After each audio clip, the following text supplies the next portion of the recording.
दुनिया का पहला जीव कैसे बना होगा। अरबों साल पहले जीवन का कोई नामो निशान नहीं था तो बस असीम अंधकार। फिर हुआ महाविस्फोट, बिग बैंग।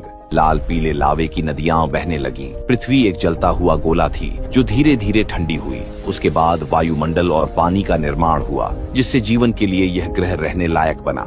लाखों वर्षों तक बारिश हुई, समुद्र बने और उन्हीं सागर की गहराइयों में जीवन की पहली चिंगारी जगी। समय बीतता गया, छोटे जीवों से मछलियां बनी, मछलियों से उभयचर, और फिर धरती पर पहला जीव आया। यही था उस अनंत यात्रा का आरंभ, जहां जीवन ने अपने पैरों से जमीन को छुआ। प्रकृति ने कई बार सब कुछ मिटाया और नया बनाया। डायनासोर खत्म हुए और पृथ्वी पर नए प्राणी आने लगे। उनमें से एक था मनुष्य का पूर्वज, पहला मानव। न कपड़ा था, न भाषा, न साधन। वो बस जीवित रहने की कोशिश कर रहा था। जानवरों से लड़ता, पेड़ों के फलों पर जीता, पर उसके भीतर कुछ अलग थी, जो थी सोचने की शक्ति। और फिर एक दिन उसने पत्थर से औजार बनाया। यही था मानव की बुद्धि का पहला प्रमाण। धीरे धीरे उसने आग जलाई। रात के अंधेरे में पहली बार प्रकाश देखा, आग जिसने डर को दूर किया और जीवन को दिशा दी। अब मानव शिकारी था, पर साथ ही खोजी भी। वो गुफाओं की दीवारों पर चित्र बनाता, जानवरों को साधता और झुंड में रहने लगा। यही था मानव समाज का आरंभ। धीरे धीरे उसने समझा कि साथ रहना, खाना बांटना और रक्षा करना, यही जीवन का रास्ता है। और एक दिन